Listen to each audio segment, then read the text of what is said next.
Olá pessoal, muito bom dia, sejam muito bem-vindos a mais uma edição do nosso Pensando Bem, direto aqui dos estúdios da Cuboplay em Porto Alegre e ao vivo no YouTube da Cuboplay e, é claro, aqui na nossa FM 107,7, a nossa FM Cultura. Tudo bem, Juremir?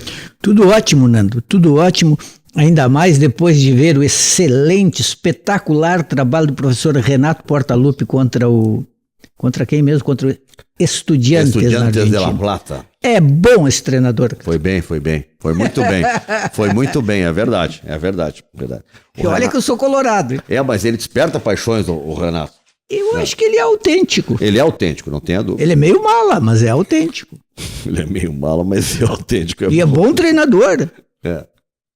É verdade. Bom, Juremir, esse programa tem a parceria da Matinal Jornalismo e também da revista Parêntese. Aliás, professor Augusto Fischer, um grande abraço, né? Tá aqui registrado o convite para que ele venha. Fischer é da casa, ele pode vir, se ele quiser voltar a participar todas as semanas, será recebido de braços abertos. Eu não sei, ele brigou com a gente. Ele tem aula, ele tem 3 tardes de aula nesta semana. Ana Laura Giaretta é a nossa convidada de hoje. Tudo bom, Ana?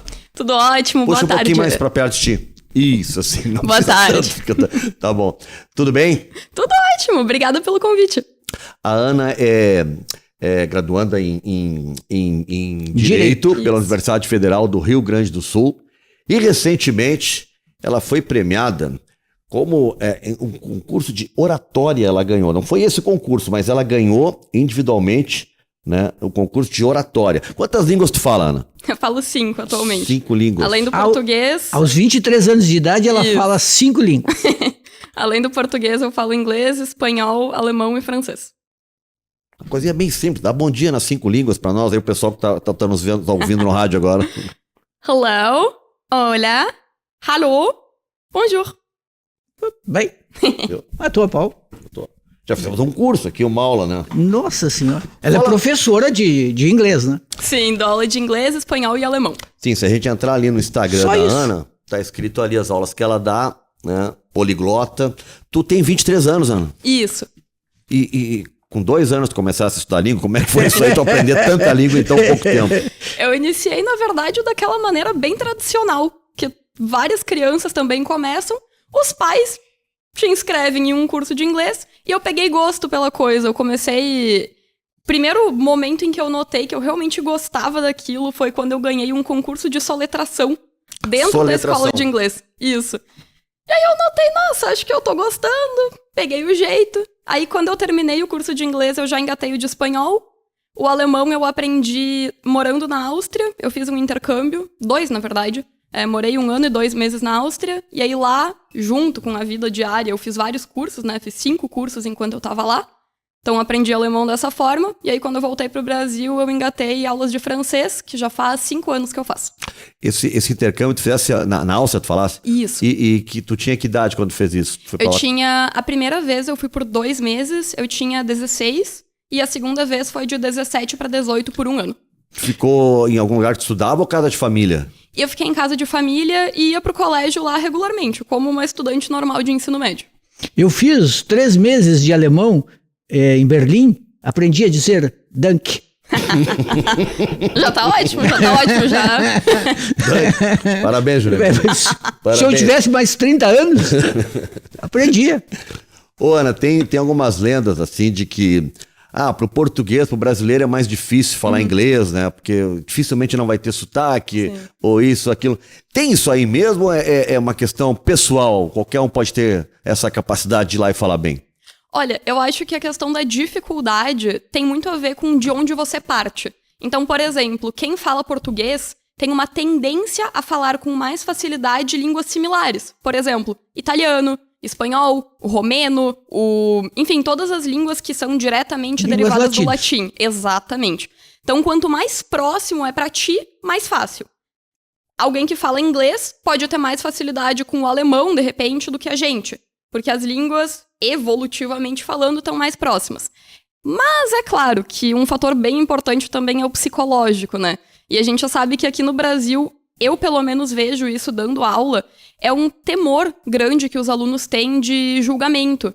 Então, para alguns é mais fácil, eles se sentem mais confortáveis em falar inglês diante de outros estrangeiros do que diante de brasileiros. Por causa justamente do julgamento. Sim, exato. Fala mal, não sabe. Ficam zoando. A gente tem aquela mania nas redes sociais. Toda vez que um famoso dá entrevista em inglês, vem um monte de gente analisar o inglês do famoso, Sim. né? E eu acho que Joel isso vai... Santana. Em inglês, Joel Santana. Professora do Joel Santana disse uma coisa que a Ana tá falando. Ela disse assim, ó, todo mundo se deitando do Joel Santana. Ela disse, eu fiquei muito orgulhoso. Ele só tinha 3 meses de inglês. Foi lá e saiu falando e entenderam ele. Ele enrolou, mas entenderam ele.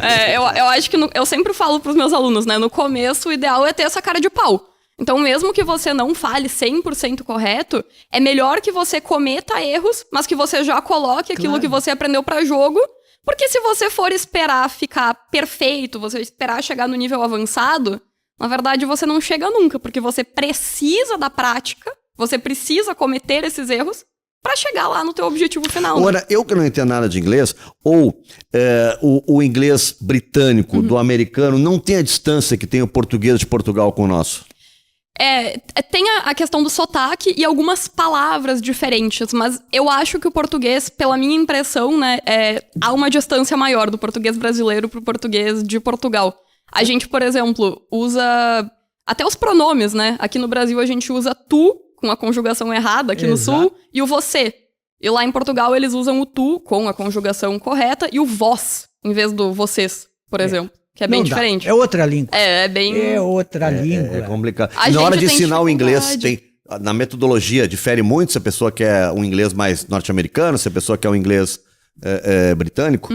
Na questão da metodologia, não difere tanto. Mas é claro, eu sempre busco apresentar para os alunos as duas variantes, porque a gente já sabe, hoje na internet, hoje a gente tem contato com diversas pessoas que aprenderam em diversos lugares. Então é ideal que o aluno pelo menos entenda o que vai ser falado, o que vai ser apresentado para ele. Se eu quero só falar inglês britânico, beleza, mas eu tenho que conseguir entender o inglês americano quando ele vem até mim, né? Mas muda, claro, o material, os vídeos que eu busco, os áudios, se o aluno tem um foco mais em um sotaque, eu tento trazer mais voltado para ele. O impressionante, Nando, é que a Ana Laura ganhou um concurso argumentando em inglês, com outros candidatos, os oponentes que falavam inglês como língua natal. Diz aqui, Jamil, no último final de semana, o Brasil fez história vencendo a 11ª competição. Peguei uma matéria aqui lá da Universidade de Erechim, né, orgulhosa da sua aluna. Né, o Brasil fez história vencendo a 11ª competição. Clara Barton, é isso? Isso, Clara Barton, de Direito Internacional Humanitário, em Washington, D.C., Estados Unidos. Bateu as americanas. Sim.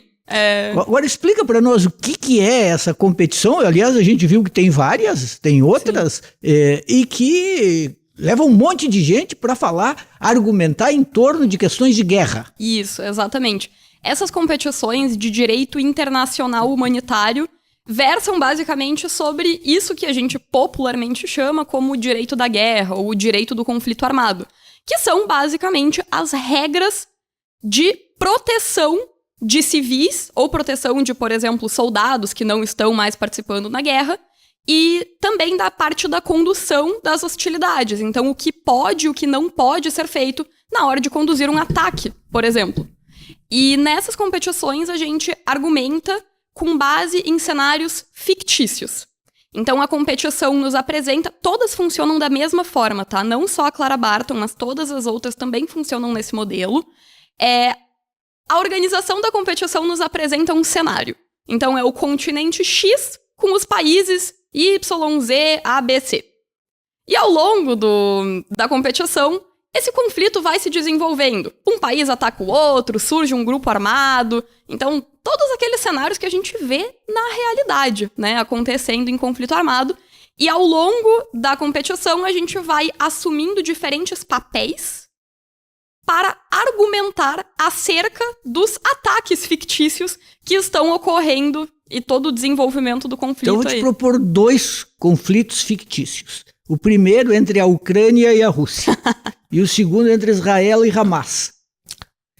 Isso na prática lá não é colocado. Conflitos reais não são colocados. Não, a gente não Nem trabalha... conflitos antigos já tenham passado. Não, a gente não trabalha com nomes de países reais, porque, claro, essa competição... Ia dar rolo lá, né? Isso, exatamente. Essa competição de que eu participei nos Estados Unidos, por exemplo, ok, eram só americanos e tinha uma universidade canadense. Mas, por exemplo, em março desse ano, eu participei da maior competição de direito internacional humanitário do mundo, que foi na Bélgica. E lá tinha gente de todos os países. Então você imagina o problemão que seria discutir casos reais, porque existem pessoas com diferentes conotações, diferentes interpretações do que acontece. Inclusive, curiosidade, a universidade que iria representar Israel nessa competição que ocorreu na Bélgica não esteve presente. Porque enfim, tava numa situação um pouquinho complicada e tiveram problemas com o governo mesmo e acabaram não indo participar da competição. E tu participaste nessa competição que vocês ganharam com 2 colegas. Isso. Da Faculdade de Direito. É muito comum que a Faculdade de Direito da URGS participe desse tipo de competição? Sim, a gente tem dentro do direito da URGS a Clínica de Direito Humanitário da URGS. A gente chama de IHL Clinic. IHL é International Humanitarian Law. E nessa clínica a gente discute, né, o direito humanitário, a gente produz pesquisa, enfim. E essa clínica que organiza as idas às competições. Então, como eu mencionei, esse ano a clínica já mandou uma equipe para a Bélgica, para a competição Jean Pictet, da qual eu também fiz parte. Em seguida, nós fomos para a Clara Barton Competition, nos Estados Unidos. E agora, esse ano também, a gente vai enviar outras 2 equipes para uma competição regional no Equador. Ano passado, se eu não me engano, houve uma equipe na Argentina também. Então, a gente tem, sim, a tradição ali na URGS de enviar equipes para essas competições. O Equador tá complicado atualmente, né? Tá bem difícil de estar lá. Fora da língua inglesa, nesse concurso de Washington, só nós aqui, só tu e só a nossa turma daqui. Não tinha ninguém de língua assim nativa, todo mundo inglês. Sim. É uma competição organizada pela Cruz Vermelha Americana, né? A Cruz Vermelha é uma organização, ela tem um caráter internacional, mas ela tem branches regionais. Então, tem a americana que organiza essa competição, e ela é mais voltada, é claro, para quem tá mais ali ao redor. Mas eles deixam as inscrições abertas, né? Então, ali, nessa competição, a gente teve universidades dos Estados Unidos, uma universidade do Canadá e 3 academias militares também dos Estados Unidos. A de West Point, que é a do Exército, a da Aeronáutica e a da Marinha. Então, são pessoas que literalmente dedicam os seus estudos também ao direito internacional humanitário. Mas só nativos, né? Fora eles, só gente de fora. E foi tranquilo? Tu conhece, por exemplo, um prêmio individual de oratória. Isso. E teve que fazer a defesa toda em inglês. Pra ti é tranquilo? Foi tranquilo? Né? Sem problemas? Eu gosto muito, sempre gostei de falar em público, de argumentar. Eu já fiz parte também do grupo de debates e oratória da URGS. E também fui para campeonatos mundiais de debate com esse grupo. Então eu já estava relativamente acostumada. E claro, também devido ao meu trabalho, principalmente com alunos avançados, a gente acaba discutindo também temas mais complexos. Então já faz parte do meu cotidiano essas discussões em inglês, argumentação e tudo mais. Mas é claro, comparando com os outros competidores, sempre existe uma pequena desvantagem, queira ou não. Por mais habituado que você esteja com a língua, é diferente, porque a gente tem que saber o conteúdo e também a língua inglesa, né? E a língua inglesa já vem instalada, digamos. Então, é só o conteúdo. Exatamente. Apenas para citar aqui, as tuas colegas, então, a Letícia Reisman e a Luísa Fernandes. Isso, exatamente. Parceiras de competições. Isso. São 2 pessoas, inclusive aproveito a oportunidade para dizer, são 2 pessoas que eu admiro muito, 2 meninas que vêm há anos estudando direito humanitário ali na URGS. São 2 pessoas que realmente levaram o nome da URGS para fora. Elas, ano passado, ou retrasado, não me recordo, mas em uma das edições anteriores daquela competição no Equador, elas venceram a competição também, acompanhadas de uma outra colega. Então, são gurias extremamente qualificadas que estão aí na frente da Clínica de Direito Humanitário da URGS e agora elas se formaram, né, recentemente, e estão indo fazer mestrado na Europa também nessa área. Ana, fala um pouco do direito humanitário, é uma especialização, o que é, porque a gente, assim, mais de fora acha que esse negócio de participar seria mais direito internacional, né? Alguma coisa assim. Relações internacionais e tal. O que é o direito humanitário, essa especialização? Está inserido dentro do direito internacional, né? O direito internacional humanitário. Então, quando a gente fala de direito, a gente sempre tem o direito doméstico, que no caso aqui é o direito brasileiro, e o direito internacional. E aí, dentro do direito internacional, nós temos o público e o privado. Aí, pegando no ramo do público, nós temos algumas áreas, como, por exemplo, o direito dos refugiados, direitos humanos, e um desses é o direito internacional humanitário. Então, ele está inserido dentro do ramo do direito internacional público. E aí, o que é o direito humanitário, né? Até para explicar para o pessoal, porque eu mesma, quando eu ouvi o termo pela primeira vez, eu achei que era direitos humanos, que era a mesma coisa. O nome é muito parecido, né? Mas, na realidade, são coisas diferentes, são ramos diferentes. O direito humanitário, ele se aplica em períodos de guerra. Então, quando a gente tem conflito armado, seja ele internacional, por exemplo, entre dois países, ou não internacional. Por exemplo, envolvendo um grupo armado, né? A guerra civil dentro de um país. Exatamente. Ou, por exemplo, o país contra um grupo armado, grupos armados entre si. Isso já qualifica, né, como conflito armado não internacional. Então, sempre que tem um conflito, sempre que a gente tem uma situação de guerra, se aplica o direito humanitário. E qual que é a ideia, né? Para que serve isso? O que é o objetivo? É justamente o objetivo principal é proteger quem não tem nada a ver com o conflito. Porque quando um país entra em guerra, a gente sabe, a gente vê, por exemplo, os ucranianos, como tu mencionaste o exemplo. A população ucraniana não tá 100%, nossa, vamos lá, vamos pegar arma, vamos lutar. Eles querem defender a pátria deles. Mas eu tenho certeza de que eles prefeririam estar sossegados em casa sem que tudo aquilo tivesse acontecendo. Sem perder familiar, sem perder toda a sua infraestrutura do país. Então, a ideia do direito humanitário é estabelecer limites para a guerra. Tem, inclusive, um dos grandes lemas da Cruz Vermelha, né, que é um dos principais atores internacionais nos conflitos, é que mesmo a guerra tem regras.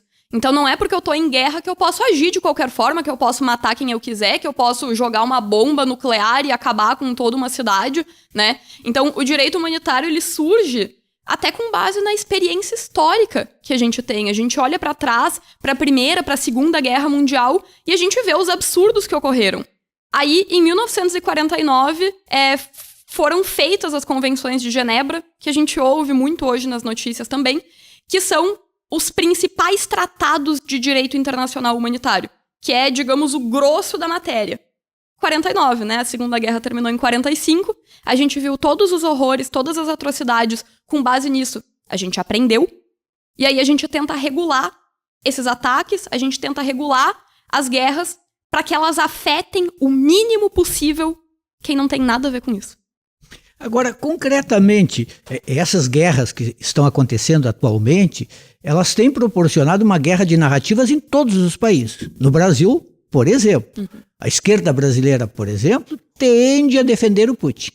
A esquerda francesa já é mais crítica em relação à Rússia e tende a ficar do lado da Ucrânia, mesmo que volta e meia apareçam aqueles argumentos de que o Zelensky era um fascista e que precisaria desfascistizar a Ucrânia. No caso da guerra Israel-Hamas, tem de cada lado argumentos mais ou menos assim. Uma parte diz assim, não, Israel está cometendo uma barbaridade porque está matando civis, que não tem nada a ver com o conflito, está bombardeando hospitais. Aí Israel e os pró-israelenses dizem assim, não, mas o Hamas usa a população civil da Cisjordânia de Gaza como escudo. E usa os hospitais também para esconder armas, etc, etc. Bom, são argumentos que ficam jogados. Guerra de narrativas. Guerra de narrativas. Como argumentar com isso? Olha, quando a gente trata de conflitos reais, acho que até vale ressaltar que nessas competições a gente não discute casos reais, a gente discute casos fictícios, mas quando a gente vem pro mundo real, a gente sabe que o mundo não vive só da regra que tá positivada em tratado de direito. Se fosse por isso, a gente viveria em um estado maravilhoso, com, enfim, né, sem problema nenhum. A gente sabe que, na realidade, nem no âmbito internacional, nem no interno, o direito é 100% respeitado. E quando a gente trata de guerras, assim, principalmente guerras que mobilizam muito a narrativa pública, de fato, né, a gente tem o que acontece no campo de batalha, mas a gente tem todas as interpretações que surgem daquilo. Eu acho que o exemplo da guerra entre Hamas e Israel é muito simbólico nesse sentido, porque a gente tem, de fato, uma organização terrorista, isso é inegável, né, que usa aquela população de uma maneira que não deveria ser usada, que controla aquela região de uma maneira que, né, não é a melhor administração possível, mas também, por outro lado, a gente tem um Estado que é Israel, que ocupa aquela região, né, essa ocupação ela é reconhecida pela ONU, enfim, há anos já. É um Estado que ocupa aquela região, que limita direitos daquela população. E quando a gente trata da realidade fática, o que é uma guerra? Nada mais é do que você usar um armamento. Ganha quem tem mais dinheiro, ganha quem tem mais poder, né? Quem tem mais. Exatamente, quem tem mais auxílio internacional. Então a gente tá vendo, inclusive, nos Estados Unidos, agora recentemente, acabaram de aprovar ajudas, né, pra Ucrânia, pra Israel, e tem toda aquela discussão dentro dos Estados Unidos, dentro da Ucrânia, dentro de Israel. A gente manda, a gente não manda. Então, eu acho que na realidade, né, pra resumir a resposta à tua pergunta, é claro que o direito humanitário e todas as regras de direito internacional, elas são muito importantes e a gente busca, né, no sistema internacional, aplicá-las o máximo possível, mas, sem dúvida, a questão da narrativa também tem um papel extremamente relevante e que muitas vezes define uma guerra, para ver quem recebe mais auxílio, quem não, e no fim das contas, quem consegue superar o outro lado. A informação, nessa hora, a guerra de narrativas, né? Porque até o apoio financeiro vai depender disso, né? Sem dúvida. Claro, Israel, no caso, tem um parceiro e tanto, os Estados Unidos. Qual era a curiosidade? O Hamas tem os países árabes, o Irã, por exemplo. O Irã que financia também. E o Irã, além. Hein, Ana, qual era a curiosidade que o pessoal que estava lá contigo em Washington, participando, tinha sobre nós, sobre o Brasil? O Brasil, o que falavam da gente lá? A gente sempre gosta de saber o que estão falando de nós. Qual era a curiosidade deles? Olha, no começo, até eu vou te confessar que a gente sentiu que o pessoal olhava pra gente com uma cara de o que essas gurias estão fazendo aqui? Porque eram apenas universidades americanas, havia uma canadense e a gente, do Brasil, né? Então, no começo era um olhar muito de curiosidade, como tu usou bem a palavra. Eles perguntavam, por que vocês vieram, né? Até trago também pro jogo os comentários que eu ouvi lá na Bélgica, na competição que eu fui em março, mas a curiosidade que o pessoal tem sobre o Brasil, eles adoram, dentro desse círculo, né, do direito internacional, o pessoal costuma ser bem informado. Então eles perguntam, por exemplo, sobre os presidentes, eles perguntam, você gostava do presidente anterior, você gosta do presidente atual? Esse tipo de pergunta sempre O Alexandre de Moraes não era assunto lá. O Alexandre de Moraes não foi mencionado, mas os presidentes, tanto o atual quanto o anterior, eles perguntam bastante sobre, né, enfim, porque a fama internacional sai, né, tanto a má fama de um quanto de outro. Perguntavam também sobre questão ambiental, a gente até ouviu uma pergunta, e lá em Washington, a gente notou que a visão do pessoal mudou muito conforme a gente foi avançando na competição. Então, aquele olhar que era no início de curiosidade, de, meu Deus, o que elas estão fazendo aqui... Subestimaram vocês. Exato, eu sinto que algumas universidades subestimaram. Principalmente quando a gente foi avançando para as fases de mata-mata, a gente deu ou o azar ou a sorte, depende do ponto de vista, mas no mata-mata a gente pegou 2 academias militares. A gente teve embate direto contra o West Point, que é a academia do exército, e a da aeronáutica. E a gente venceu, né? Esses rounds ali do mata-mata sempre tinha público, o pessoal que não tinha passado de fase sempre ia assistir, e a gente notou que a visão do pessoal começou a mudar, sabe? As perguntas começaram a ficar mais direcionadas. Ali no final veio um professor, por exemplo, que, pra mim, ele me entregou um livro dele sobre direito internacional. Ele disse, olha, gostaria que tu lesse meu livro e me desse tua opinião. Então, conforme foi tinha crescido exatamente. A estima. Conforme foi passando a competição, os comentários foram ficando mais certeiros, assim, as perguntas um pouco mais qualificadas, até eu diria, porque acho que deixaram de subestimar, né? As brasileiras que chegaram lá. Porque era meio como Libertadores, Copa do Mundo, tem a fase de grupo, depois do mata-mata. Depois, né? Agora, isso significa que vocês ficam se preparando, olhando conflitos internacionais, estudando as regiões, por exemplo, estudando qual é o papel de Israel no seu contexto, os países árabes, o Irã, que é outra coisa. Vocês ficam estudando tudo isso, se preparando para situações concretas que possam aparecer, mesmo que os casos sejam fictícios? Sim. A parte de preparação para as competições e o estudo de direito humanitário no geral, ele vai além do mero estudo das regras. A gente estuda muito casos reais, principalmente casos passados também. Por quê? Porque a gente consegue jurisprudência, a gente consegue casos reais de como determinada coisa foi resolvida. Por exemplo, que tipo de tribunal foi criado para solucionar os problemas que surgiram naquele conflito em específico. E aí, na competição, no momento da nossa argumentação, é muito útil a gente ter esses casos na manga. Principalmente casos passados, né? Os atuais, às vezes, dá um pouquinho de guerra de narrativas, como tu falaste. Então, a gente tenta evitar mencionar casos muito, né? Como, por exemplo, Israel e Hamas.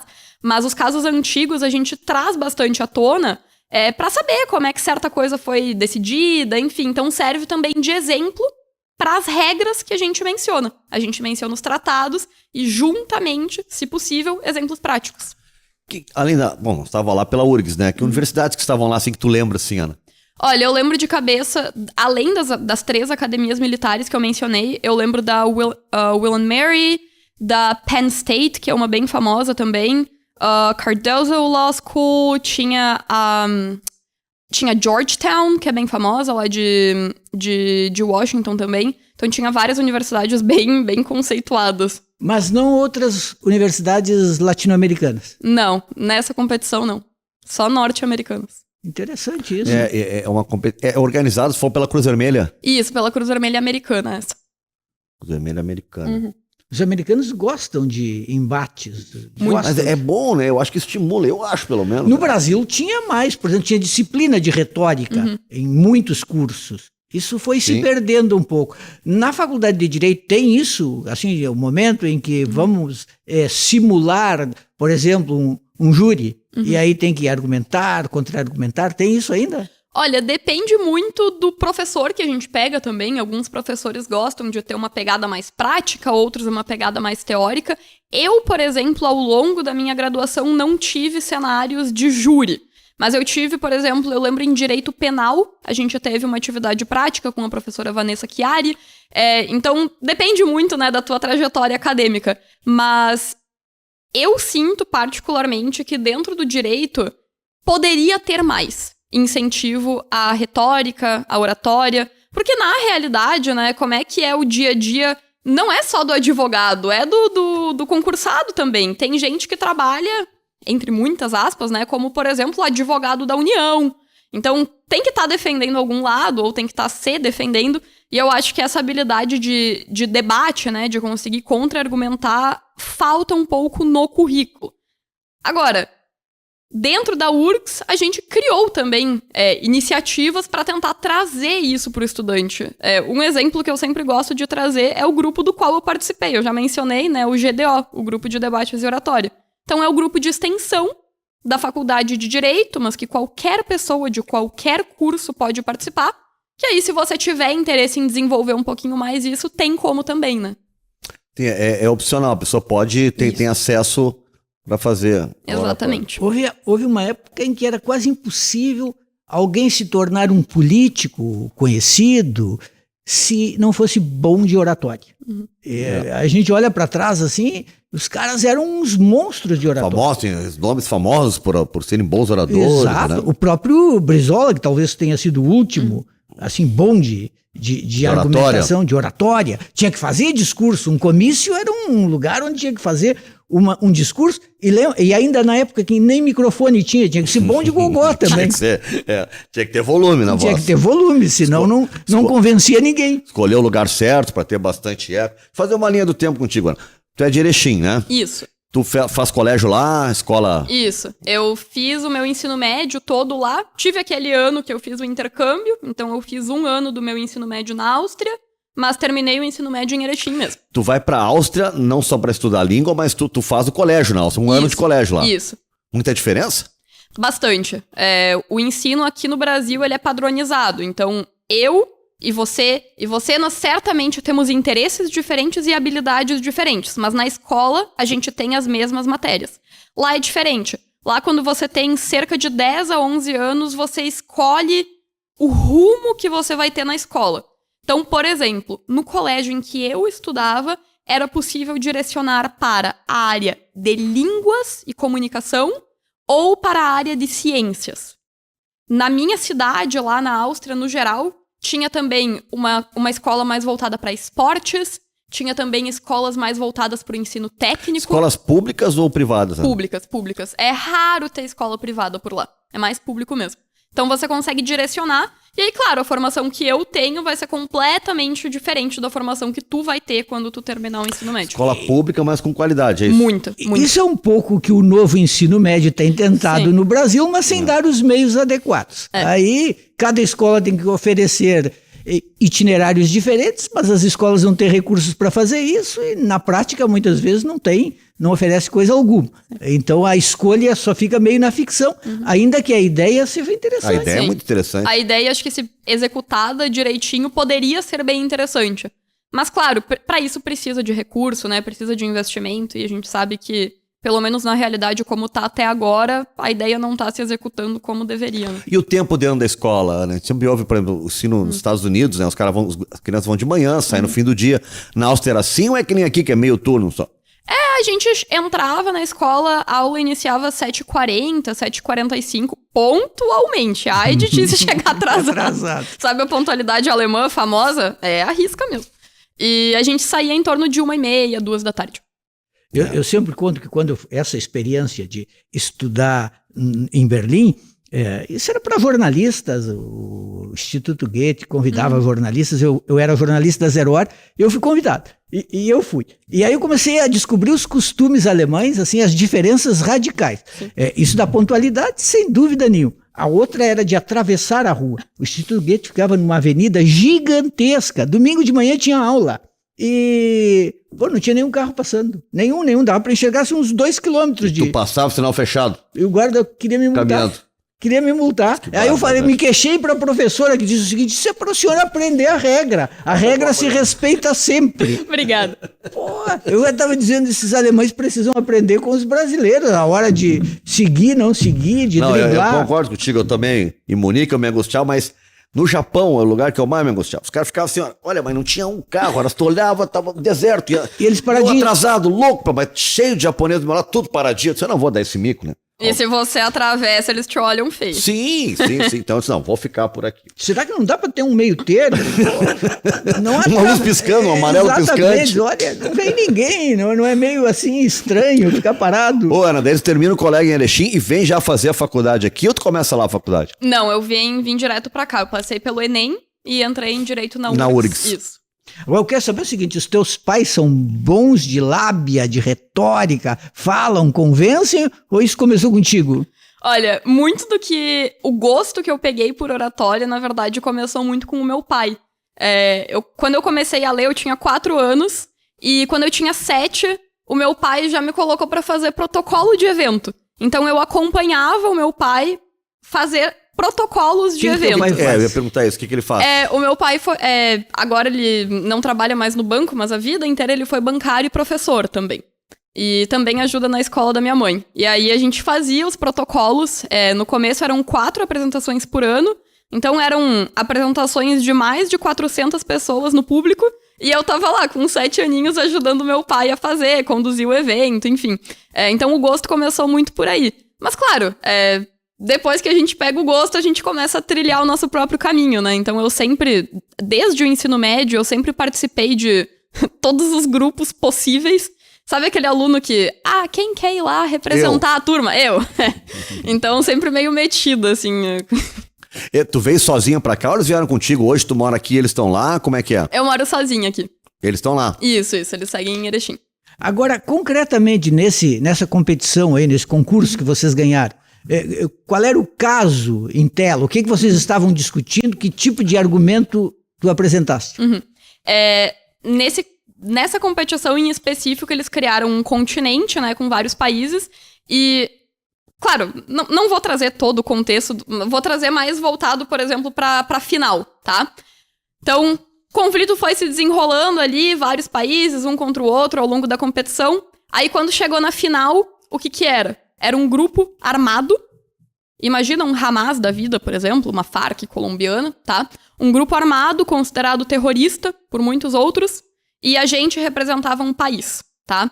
Esse grupo armado era a Universidade Texas Tech, que foi contra quem a gente debateu a final, os ganhadores da competição no ano anterior, inclusive. E aí, nesse caso, o nosso país, que a gente estava representando, o nosso país tinha feito um ataque para matar um líder desse grupo armado, porque ele era um líder extremamente importante do grupo, então era, né, um objetivo militar bem consolidado. Só que para matar esse cara, a gente atacou ele na casa dele. Tecnicamente não poderia. Mas por que a gente atacou ele em casa? Porque o local de trabalho dele era no meio de muitos civis. Então, se a gente atacasse ele no local de trabalho, a gente causaria muito dano para civil. E se a gente atacasse em casa, mataria menos pessoas como dano colateral. E aí esse ataque acabou, é claro, matando menos do que teria matado se a gente tivesse atacado na cidade, mas acabou também matando crianças, algumas pessoas que estavam ali ao redor da casa desse líder. E aí a discussão toda da final foi se esse ataque tinha sido legítimo. Esse ataque não poderia ser considerado um ataque terrorista? Não, nesse caso não. Até a questão do terrorismo, ela é bem nichada dentro do direito internacional humanitário, é uma discussão à parte, digamos, mas é um ataque que, sem dúvida, viola algumas regras da guerra. Então, a gente tinha que defender isso, e eles, claro, tinham... A moralidade do ataque. Isso, e não só a moralidade, mas Vocês fizeram uma coisa dessa, Susana? E como é que tu justificaste esse ataque na casa do indivíduo, com efeitos colaterais, matando alguns vizinhos? Bom, não matou toda a vizinhança, mas ainda assim matou alguns. Família do cara, Família do cara, que não tinha nada a ver. Como é que vocês justificaram esse ataque? Então, a gente fez uma análise, primeiro, quantitativa, mais ou menos naquele viés que eu estava mencionando antes. Se a gente tivesse atacado no trabalho, como o direito manda atacar, se a gente tivesse atacado no trabalho, o dano colateral seria muito pior, porque haveria muito mais civis ao redor. Aquele homem, pelas orientações do grupo terrorista, aquele líder sempre deveria estar com muitos civis ao redor. Então, era uma máxima do grupo armado. O grupo armado dizia, olha, os nossos líderes, os nossos membros sempre têm que andar com civis ao redor, porque aí o inimigo não vai poder matar vocês. Então, era uma prática do grupo armado. E aí a gente disse, pera lá, o que é isso, né? E aí a gente fez essa análise quantitativa, então, que atacando em casa haveria menos dano colateral. A hipótese não atacar não tinha. Como era, quando a gente faz um ataque, né, segundo as regras do direito humanitário, uma das coisas que a gente analisa é o quão importante é aquele objetivo militar, que a gente pode definir, né, esse líder ali do grupo armado como um objetivo, porque ele era muito importante, ele dava muita vantagem pro inimigo, né, ele era um cara importante na organização, e a gente faz essa análise, se a gente atacar esse cara, a vantagem militar que a gente obtiver, ela vai ser maior do que o eventual dano colateral causado? Se o dano colateral for excessivo, não justifica. Mas se houver um dano colateral que é considerado proporcional à importância deste alvo, pode ser feito. Então, é algo que se admite no direito humanitário haver um determinado dano colateral. Desde que, é claro, antes de você perpetrar o ataque, você tenha tomado todas as medidas de precaução, você tenha investigado o lugar e visto, olha, de todas as opções, aqui é a menos pior. Isso faz pensar um pouco no conflito entre Israel e o Hamas. Por exemplo, quando Israel diz assim, vou atacar um hospital. Pô, mas o hospital não pode, para aí. Pô, mas tem um líder do Hamas importante que está dentro do hospital, ele está lá no subterrâneo do hospital escondido. Se não atacar, ele vai continuar comandando, liderando, incentivando, estimulando. Sim. Então, vai ter dano colateral.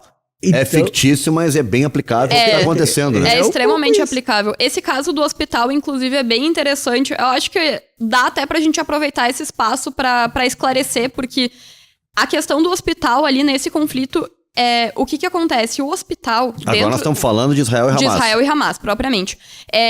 O hospital, dentro do direito internacional humanitário, ele é inviolável. Então, ele é um local que deve ser protegido.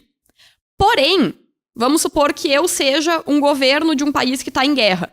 Eu não vou colocar instalação militar, que o inimigo pode atacar, eu não vou colocar do lado do hospital. Eu tenho o dever de proteger aquele meu hospital do meu território. Então eu não posso colocar militares ali do lado e quem dirá dentro do hospital ou ali embaixo. A partir do momento em que eu faço isso... Ou seja, a partir do momento que o Hamas chega no hospital e coloca os seus membros ali dentro ou ali embaixo, esse hospital ele pode perder esse caráter de proteção. Por quê? Porque ele está sendo usado para objetivos militares. Aí entra toda a discussão, né? Ok, talvez o hospital tenha perdido essa proteção porque ele está sendo usado pelo Hamas. Tá, mas e se eu destruir esse hospital? Que outro hospital resta para aquela população, né? Então, sempre a gente tem que fazer essa análise de caso concreto. Nesse caso ali, né, daquele hospital em específico que foi atacado lá no começo da guerra, que a gente estava discutindo bastante, era bem controverso, porque a população ia ficar sem assistência médica, né? Então, a gente tem que fazer todo esse balanceamento. Mas era uma estratégia, né, inclusive do Hamas. A gente vai colocar gente aqui embaixo, porque aí eles não vão atacar. Eles não vão atacar o hospital. E né? essa questão, Ana, da chegada de alimentos e a chegada de remédios, enfim, que várias vezes foi bloqueada e até alguns foram bombardeados. Sim. Isso aí nós estamos falando também de regras descumpridas, né? Sim. Coisas que não... Absolutamente. Ajuda humanitária... Quando a gente trata, por exemplo, de um cenário de ocupação, que é o que está acontecendo, trazendo, né, de novo para o conflito Israel e Hamas, Israel é considerado como uma potência ocupante no território ali da Palestina, e como uma potência ocupante, ele tem o dever de garantir as necessidades básicas da população.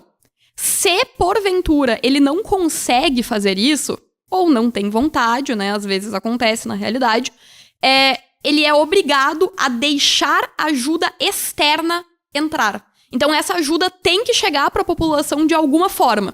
Ou seja, bloquear caminhões humanitários, de ajuda humanitária, pode acontecer? Pode. Sob duas circunstâncias. Número 1, de que você esteja provendo aquela população com a ajuda, ou de que você tenha motivos suficientes para suspeitar que, por exemplo, aquele caminhão não está entrando com ajuda e está entrando com armamento. Aí você pode bloquear. Mas é bem importante a gente evocar aquela ideia, aquela máxima do direito humanitário, que é o quê? Preservar a população civil. Essa foi uma das discussões em relação à entrada de caminhões pelo Egito, em Gaza. E o que se dizia, Israel desconfiava que podia ter outra coisa que não alimentos e remédios nos caminhões, mas Israel não estava provendo de forma alguma ajuda para aquelas pessoas. Afirmava que, que essas pessoas estavam de algum modo protegendo os terroristas. Tudo aquilo ali era muito, muito controverso. Sim. Até que em algum momento, força daqui, força dali, alguma ajuda entrou. Mas assim, por esse ângulo, também dá para perceber que muita coisa irregular foi feita. Sim. Minha pergunta para ti, vocês debateram com oponentes de academias militares. Como é que é o raciocínio de quem pertence a uma academia militar? É mais pragmático? Justifica mais as ações realizadas? É diferente, por exemplo, de quem está falando do ponto de vista exclusivamente do direito? Sim, a abordagem costuma ser bem diferente e eu acho que, em especial, academias militares dos Estados Unidos. A população americana, no geral, já tem uma visão um pouco mais militarizada do mundo. A gente sabe, né? Os Estados Unidos se veem como os grandes garantidores da liberdade, eles entram... diversos casos, né, principalmente no Oriente Médio, em que eles entram... Xerifes do planeta. Exatamente. Então, eles se veem nesse papel de garantidores da paz mundial, ou, enfim, da ideia deles de paz. Agora, na prática, né, em que isso influencia no pensamento que eles passam dentro das academias militares? Primeiro, é um pensamento muito mais pragmático. Um exemplo que me marcou muito foi nas quartas de final contra a Academia da Aeronáutica. As quartas de final é da competição, Isso. não é da Copa do Mundo. Não, é competição. Eu já começo a pensar... As quartas de final ali da competição foi contra a Academia Militar da Aeronáutica. E uma coisa que me marcou muito foi que a gente estava discutindo um ataque... Um ataque que aconteceu ali no mar.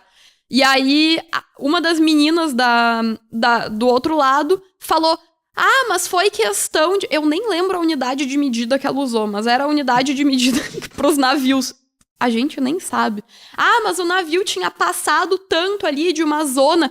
Era algo que a gente nem tinha pensado no nosso período de preparação. E ela trouxe essa questão bem numérica, bem quantitativa mesmo. Então é um pensamento bem, bem pragmático. E claro, eles tendem a ter uma visão que favorece um pouco mais o ataque em detrimento da proteção.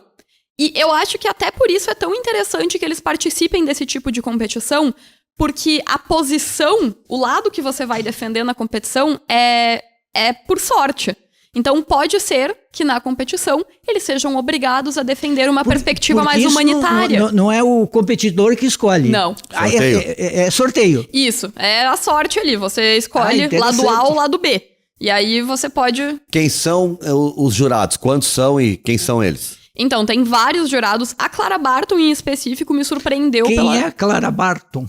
A Clara Barton foi uma mulher que influenciou muito na criação da Cruz Vermelha. Tem todo um hall pra ela ali na sede da Cruz Vermelha americana, mas ela era uma enfermeira. E ela teve, enfim, uma participação bem relevante na ajuda para feridos de conflitos armados. Então, é uma personalidade bem relevante dentro do direito humanitário, da história, né, da matéria. Mas, enfim, até perdi o ponto, peraí. Sim, os jurados. Os jurados são majoritariamente ou professores, tá? Professores dessa matéria, ou pessoas que trabalham com isso na prática. O melhor exemplo que eu posso dar pra vocês, eu achei fantástico que o cara era juiz lá. Ele é juiz na vida real, ele defende os militares que estavam atuando na prisão de Guantánamo, dos Estados Unidos, que é um caso extremamente... Precisa competência pra conseguir defender. E ele tem 30 e poucos anos. Pegou uma encrenca. Então, esse cara tava julgando a gente lá, por exemplo. E são todos norte-americanos? A maioria, sim, mas tinha uma mulher da Noruega, por exemplo, uma do Canadá, então alguns convidados de fora tem também. Não, vamos mostrar isso aqui, tu pega eles ali, mostra tu mesmo. Sim. Cara, eu vou pegando aqui, vou mostrando. Lucas, fecha aí, Lucas. Esse aqui, deixa eu só botar. Clara Honorable... Não, eu li em espanhol. Essa é a menção honrosa de oratória. Menção honrosa de oratória. É o individual. Isso, essa é a premiação individual. Esse prêmio foi dado para os 5 melhores oradores da competição. Não é um concurso assim à parte, é no meio eles escolhem os melhores de oratório. Isso, exato. Então, ao longo ali da argumentação legal, eles escolhem quem se destacou naquilo que em inglês a gente chama de advocacy, que não é simplesmente a oratória. Que a gente sabe, tem gente que tem boa oratória e só fala bobagem, né? Sim. No vazio. Exato. E o rolador. É aquela máxima, onde falta conteúdo, sobram palavras. Sobram palavras. E quando a gente fala em advocacy, até por isso que eu uso o termo em inglês, eu acho difícil de traduzir, porque no advocacy não é só a oratória que conta, mas é a sua habilidade persuasiva. Então é de fato... Tem que convencer. Exato, a combinação de conteúdo e maneira de expor esse conteúdo pra persuadir quem tá te ouvindo. Bom, e esse aqui agora. Isso. Esse aqui. Também, Clara Barton. O que é esse aqui? Esse é o prêmio do grupo. Aqui. Esse é o prêmio do grupo. Isso. Porque lugar. A gente ganhou, então, o primeiro lugar, né, na competição na Clara Barton. E pra isso, então, cada uma de nós 3, tanto eu, quanto a Luísa, quanto a Letícia, recebemos um troféuzinho desses. E esse certificado aqui também, se tu me permites. Claro. A gente ganhou essa medalha de serviço. Pela cor Cruz Vermelha. Isso. Aqui tá escrito... Bonita a cor vermelha, né? Linda. Né? E essa, tá em tudo que é lugar. essa medalhinha também. Ó, essa aqui é a Clara Barton, aqui atrás da medalha. Isso. E aí Que aqui show. também a gente ganhou o certificado, né? Então aqui tá escrito Champion, o nosso nome, cada uma de nós 3 também ganhou um. Campeãs da competição. Muito legal. Que beleza. Muito Agora, legal. pergunta assim, do sujeito meio paranoico, assim, sempre preocupado, talvez as pessoas vão dizer meio anti-americano. Tu achas assim que os americanos gostam dessas competições para treinar um pouco? Como é que eles vão encontrar os argumentos contrários às tantas ações bélicas que eles têm pelo mundo? E é bom, então, reconhecer, mapear as críticas para poder enfrentá-las. Conhecer o inimigo. Conhecer o inimigo. Olha, pode ser que seja até o objetivo de alguns. Eu acho que nas academias militares, principalmente, né, eles lidam diretamente com conflito armado. E eu acho que, claro, pode ser que haja essa intenção por parte de muita gente, não tem como a gente saber. Mas eu acho que mesmo as pessoas que vêm com essa intenção para competição, elas se beneficiam do caráter educativo. Por quê? Porque não é apenas conhecer o inimigo, mas é personificar o inimigo, né? Eu entro na pele do inimigo porque às vezes eu tenho que... Vamos supor que eu, né, pessoalmente, sou contra qualquer grupo armado, acho que tem que exterminar todo mundo. Cara, pode ser que na competição tu seja sorteado pra te colocar no lugar de um grupo armado e te defender, né? Então eu acho que mesmo quem entra com essa ideia de, mapear argumentos contrários, bom, às vezes tu mesmo vai ter que desenvolver esses argumentos contrários. Então acho que acaba se beneficiando também de uma forma ou outra. Agora, pessoalmente, dá frio na barriga, assim, na hora de entrar em cena? Olha, principalmente quando a tarefa envolve uma matéria na qual a gente não tem tanto domínio. Por exemplo, as nossas quartas de final foram sobre direito marítimo, que é uma área bem nichada. E, inclusive, a academia da Marinha tava lá também. A gente deu sorte de não cair contra eles. Exato, mas a gente caiu contra a aeronáutica, que também foi difícil. Mas, enfim, eu acho que sim, assim... Dá aquele friozinho. Nós só temos 4 minutos. Eu quero saber teus projetos, Ana, porque tu... são 5 línguas que tu fala, né? 5 línguas, tu tá se formando em direito, tem toda essa capacidade. Qual é o teu projeto de vida daqui pra frente? Olha, eu penso, desde que eu entrei no direito, a minha ideia era voltar a carreira mais para o viés internacional. E, de fato, consolidei isso, né, ao longo da faculdade, participando dos grupos, das competições, enfim. Mas a minha ideia agora... de início é terminar a faculdade e dar continuidade nos estudos em um mestrado. Tô sondando ainda se vai ser Europa, Estados Unidos, mas pretendo ir para alguma universidade para fora do país, né, para me aprofundar nos estudos de direito internacional público. Não sei ainda se na área do direito internacional humanitário, que foi a área das competições, talvez até me apetece muito também a área do direito dos refugiados e direitos humanos. Então, talvez eu gostaria de estudar nesse sentido também. A diplomacia não está nos teus planos? Não descarto. Sempre me brilhou o olho. Imagina a nossa futura ministra das Relações Exteriores, por exemplo. Sim, até você estava falando também, e gostaria também nessa ida para fora, de trabalhar em organizações internacionais, né? Sim. Por exemplo, algumas agências da ONU, a própria Cruz Vermelha é um lugar que é legal de trabalhar também. Então, eu sempre tive esse desejo de estar envolvida, de conseguir colaborar de alguma maneira com essa dinâmica mundial, né? Agora, professora de línguas, para encerrar, tá? Então, nós podemos ter mais dificuldade, mas aquele papo de que o brasileiro é mais difícil é um pouco de lenda. Se quiser aprender, dá para aprender. Sim, sem dúvidas. Eu tenho alunos de todas as idades, inclusive, gente que às vezes a gente olha de longe e diz, já passou da idade de aprender, eu não vou conseguir. Essa era a minha segunda pergunta. Consegue. Eu e o Juremir ainda vai, mas eu, por exemplo, tenho 61 anos. Dá para ensinar inglês? Ainda eu disse, olha, meu filho, larga de mão, não tem mais jeito. Mas mês que vem eu te alcanço. Eu tenho 2 coisas que eu não vou fazer. Aprender a dirigir e falar inglês.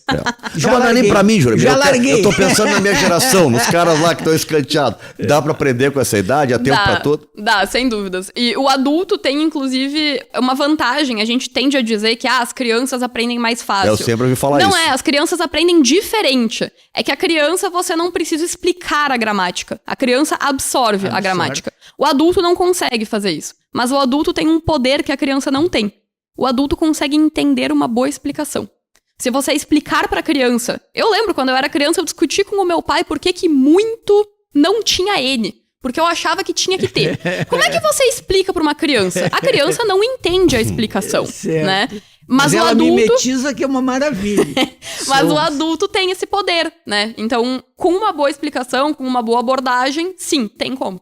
Ana, o pessoal te encontrar, tá? Tua câmera é aquela ali. Fala onde é que o pessoal te encontra, a rede social, onde é que eles acham a Ana Laura Giaretta. Perfeito. Eu tenho uma conta no Instagram onde eu partilho um pouco sobre como aprender idiomas, sobre o meu trabalho também, e ultimamente sobre a participação nas competições, que é @AnaLauraGiaretta no Instagram. Giaretta se escreve com G e 2 T's. Ana Laura Giaretta.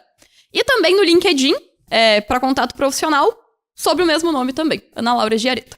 Bah, uma apresentação dessa. Giaretta é origem da onde? Origem italiana. Italiana. É, o bisavô. Eu sou Moretti, então estamos bem. Meu bisavô é italiano. De Erechim. Isso. Aí. Italiana de Não tem Erechim. muito tempo atualmente para ir a Erechim, eu suponho. Ana, uma história muito legal, tem só 23 anos e toda essa história é muito bacana. Parabéns Muito obrigada. por tudo isso. E a gente fica na torcida, porque a gente também se orgulha, né? Afinal de contas, da terra, né? Tá dando esse salto e a gente acha muito legal. Fantástica Obrigada. essa história. Valeu. Muito obrigada. Parabéns. Valeu, parabéns. Obrigado. Ana Laura Giaretta foi a nossa convidada hoje aqui no nosso Pensando Bem. Vai ver o jogo do Inter amanhã, Juremir? Inter e Atlético Goianiense. Se o Inter não ganhar esse, Nando Gross, vou dizer, se o Inter não ganhar, eu largo. Se o Inter não ganhar, meu tom em relação ao treinador vai subir. Dá um tempo, daí tu vai dar um tempo no futebol. Olha, vai ficar difícil.